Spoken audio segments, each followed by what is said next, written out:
Hey you guys, welcome back to Reserved Investments on YouTube. And if you open up any dictionary and you look up the word hype as it is being used as a verb, this is probably one of the definitions you're going to find. Hype is to promote or publicize a product or idea intensively, often exaggerating its importance or benefits.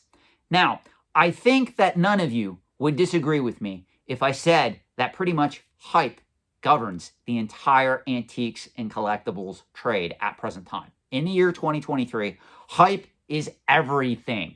How a lot of these grading companies, auction companies, even other YouTubers, TikTokers, people on collecting forums, people on Facebook groups, how they present the actual trade to you guys. It is covered and dripping in nothing but hype. And a lot of you guys don't even question it. A lot of you guys buy into it, hook, line, and sinker. They got you. You don't want to hear any other thoughts or opinions about how these markets work. Because I've been doing this now for almost 4 years.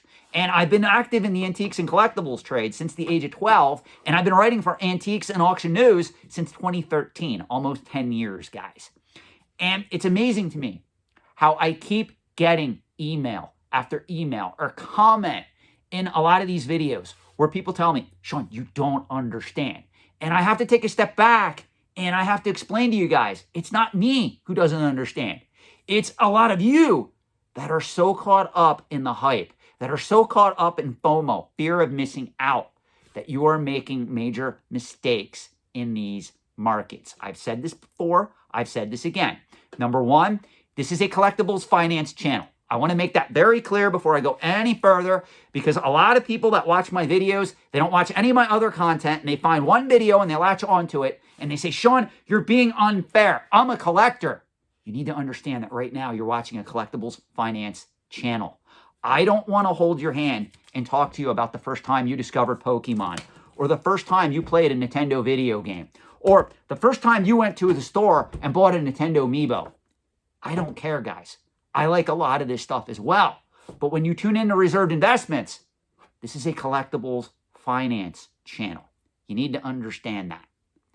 Number two, if you are thinking of investing hardcore over the short term or over the long term in the antiques and collectibles trade, you diversify into these markets. You should already be financially established, or you should already have a well-diversified portfolio and plan in action that you are working towards so you can become financially established. Please do not come into these markets and put all your money in antiques and collectibles. I assure you, it is not going to work out for you for the most part. You would be better off investing in a basket full of diversified financial assets, at the core of which, in my opinion, should be index-based mutual funds. Now, assuming you have all that and you want to diversify in the antiques and collectibles trade, we can actually have a rational conversation, hopefully, about how these markets work over the short term and over the long term.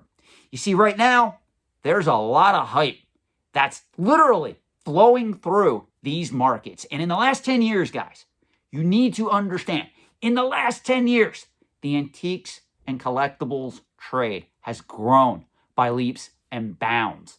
That doesn't mean that if you were buying some of these objects, you were guaranteed to make money. Some markets did better than others over that particular 10-year span.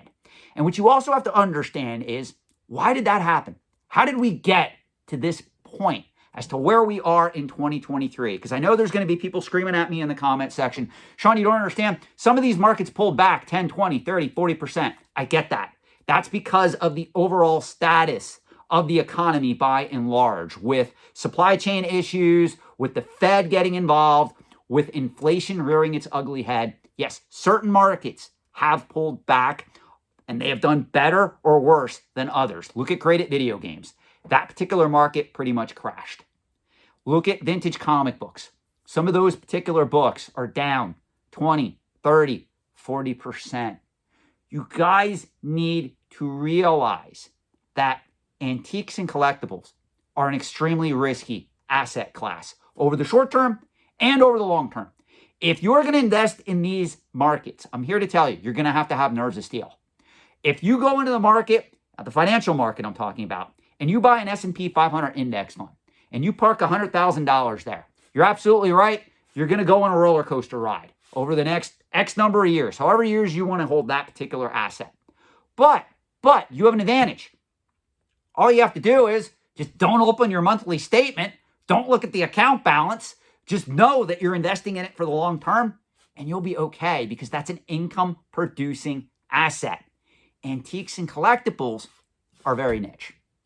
So where am I going with this? Why did I just waste 5 minutes of your time talking about this when the topic of this video is going to be discuss King of Collectibles, which premiered on Netflix? Well, again, it's all related, guys. Hype is the name of the game in these markets. And before we even talk about the King of Collectibles, we have to talk about reality television and its love affair with the antiques and collectibles trade. Because I hate to break it to you, I don't think any of you that watch this channel on a regular basis have been living under a rock, but the granddaddy of all reality-based television shows geared towards antiques and collectibles is actually Antiques Roadshow that premiered in the United States, at least, in the 1990s, and it was actually created over in the United Kingdom, Great Britain. That show actually premiered before the 1990s in Great Britain. It was actually imported to the US. And that particular show is still going and going to this very day. It is one of the most successful shows in the history of public broadcasting station, PBS, that runs that particular show in North America. So we kind of have to talk about this because those of you that have been with me for a quite while, you know, earlier on this particular YouTube channel, I did a lot of videos on Pawn Stars, on my thoughts on American Pickers, on my thoughts on Storage Wars, on my thoughts on Toy Hunter, and how those shows have impacted the antiques and collectibles trade. And today in the year 2023, some of those shows, some are still going strong. Every week you can tune in, you can watch American Pickers, you can watch Storage Wars, you can watch Pawn Stars. And those shows literally debuted back around 2009, 2010. So those shows have some longevity to them. Now, in my honest opinion, as someone who's a consultant, as somebody who has been operating the antiques and collectibles trade since the age of 12, I do believe that most reality television shows, while they are entertaining, I watch all of them, I'm probably obsessed with all of them, they actually in certain cases do more harm than good to raise awareness towards the antiques and collectibles trade. And again, it comes down to hype. If you guys recall, there's a certain Pawn Stars episode that premiered where certain individuals took a copy of Super Mario Brothers that was factory sealed, sticker sealed, graded by Wada Games in 9.4 condition, and presented it as an item that had a lot more value than it should have at that particular point in time. Hype is something that is pretty much seeped into every crevice of the antiques and collectibles trade. And as a result, it's something that we have to deal with. It's something that we have to talk about. Because you see, hype in itself isn't bad. I think that we can agree that most examples of hype are not malicious. They're somewhat benign. If you turn on your TV right now and you see a commercial for McDonald's, or heaven forbid, you see a commercial for Mercedes-Benz, or heaven forbid, you see an online advertisement for a Rolex watch, all of those manufacturers to promote those products, whether it's on the low end when we talk about McDonald's, whether it's on the high end when we talk about luxury goods, luxury items like Rolex watches, Mercedes-Benz, Hermes Birkin bags, all of those manufacturers are utilizing hype to sell you or get you to buy the product that they're producing. And in all actuality, in capitalism, that's not necessarily a bad thing. It's bad for the people that are so tied up in their emotions where they see a commercial for a Mercedes-Benz, that particular individual makes $40,000 a year, he has no other income coming in, and now he's obsessed with owning a Mercedes-Benz.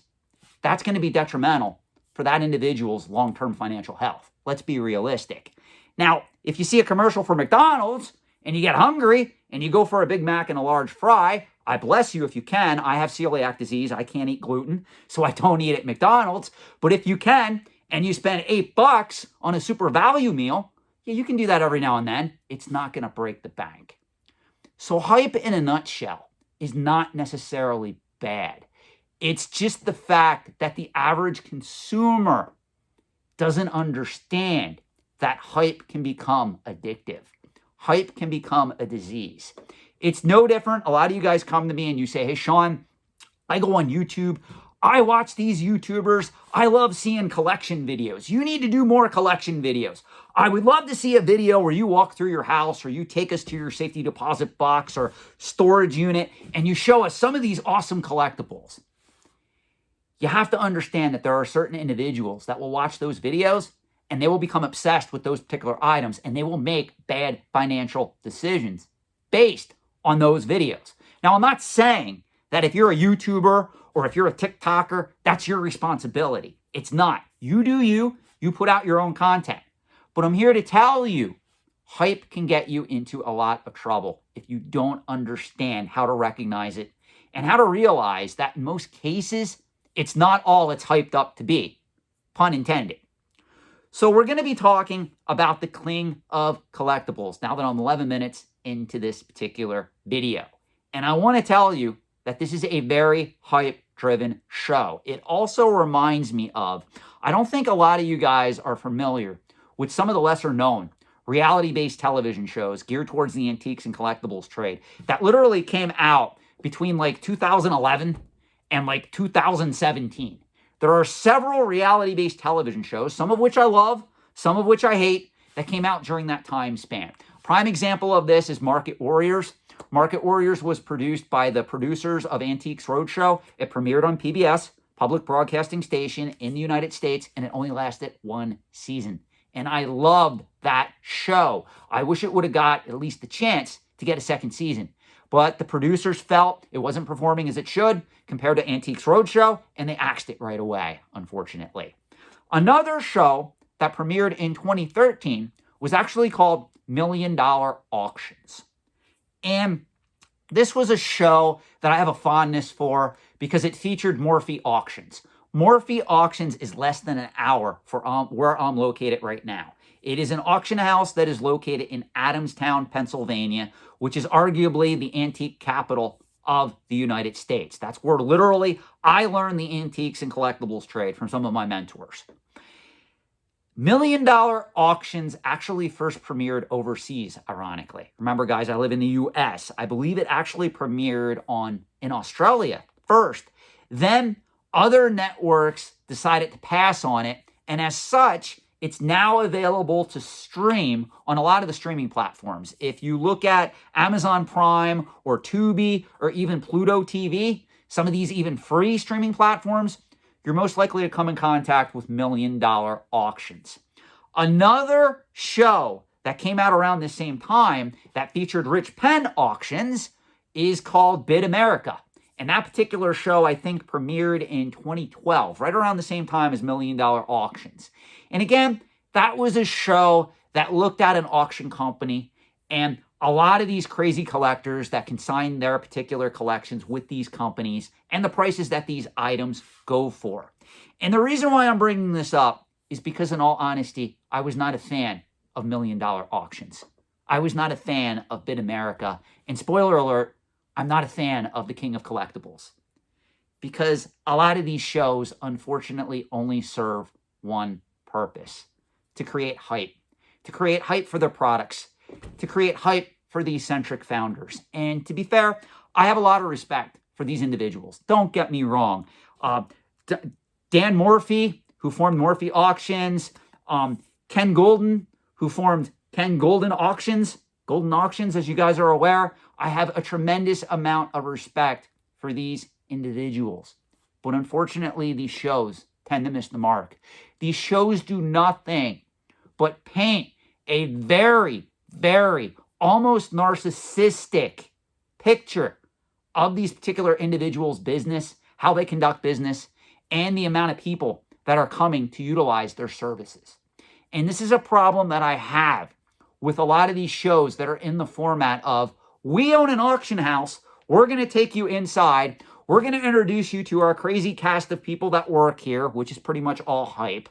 And also, we're going to show you what these particular items sell for. So if you want to get involved in these collecting markets, look at what these items are selling for, and we can even help you, whether you want to buy or whether you want to sell. And incidentally enough, look at the commission rates that some of these auction companies make. It's no secret that they are making a ton of money at present time, especially with the popularity of the antiques and collectibles trade that has pretty much been in your face constantly for literally over 10 years. I mean, if we go back, the first reality-based television shows that came about during the financial crisis were Pawn Stars, American Pickers, and Storage Wars. So some of you have been watching these particular reality-based shows now for well over a decade, and that assumes you don't like Antiques Roadshow. So if you've been watching this stuff for over a decade, along with various YouTubers, along with now TikTokers, with collecting forums, with Facebook groups, with people in your face telling you that, you got to invest in Amiibo, you got to buy video games, you got to buy Pokemon cards, you got to buy Magic the Gathering, you got to invest in comic books. Is it really any wonder where we find ourselves in the year 2023? With a lot of you guys coming to me going, Sean, I'm lost, or I made a mistake, or Sean, why did I spend that much on this particular antique or collectible? Well, it's no wonder, Timmy. Turn on your TV. You can't escape it. Turn on Netflix. You can watch not only King of Collectibles, you can watch The Pez Outlaw. You can watch Made You Look on the dangers of investing in high-end art, how the Knoller Gallery pretty much was once a credible auction gallery that dealt with high-end art and how they got pretty much pulled to the proverbial dark side and allegedly started selling fake art. These are all risks where we find ourselves in the year 2023. And I'm sorry, guys, I know right now I'm rambling. I'm going on a rant. I just want to state this. You need to understand that hype is the name of the game. So when somebody comes to me and says, Sean, you're in the antiques and collectibles trade. I know that you live for this stuff. You have tremendous passion. What did you think of the King of Collectibles? The honest answer is, I didn't like it as much as I'm supposed to because it just felt too icky for me. I mean, even from the first episode that shows like the jersey that was supposed to, the guy wanted like $10 million for this jersey that already achieved a record price at auction. It was like getting $7 million, $7.5 million. And the guy wouldn't sell because it didn't hit 10 million. And then from the eccentric collector of vintage Apple computers, it kind of felt exploitative a little. It kind of felt like they were shining a light in certain collecting markets that they really wanted to prop up. And even in that series, I know the Pokemon collectors must have loved it because they also covered Pokemon cards, among others. I'm here to tell you guys, if you really want to succeed in the antiques and collectibles trade, if you really want to succeed in these markets, avoid the fucking hype. You got to be able to see through it. You got to be able to contain your emotions. You got to be able to say, you know what? As much as I love these particular items, as much as I love this market, I'm just going to actually have some patience, research what I want to buy, and see what the market does before I dive all in with my American Express card ready to go. And that is the attitude you have to have if you want to succeed in these markets. So for those of you that keep messaging me on Facebook or trying to hunt me down on LinkedIn, or heaven forbid, trying to locate me through other means, asking me what I think about the King of Collectibles, in all honesty, I really want to love it. But because I know the truth, I can't love it. And that's the problem, guys. And that's really where I find myself in the year 2023, surrounded by all these insane personalities, YouTubers, TikTokers, people that create videos about me now on YouTube, thinking that they're hurting me somehow because they have a different perspective than me, when I've said all along this is a collectibles finance channel. Even people who send me death threats, nasty messages, because heaven forbid, I'm telling you to be cautious in the market for Pokemon cards. How dare I? You guys got to understand that if you want to be successful, you got to learn to see through the hype and recognize what it is. Thank you so much for watching. I hope you got something out of this. If you do not, please let me know. Really, I like fair criticism. Thanks, guys, and have a good day.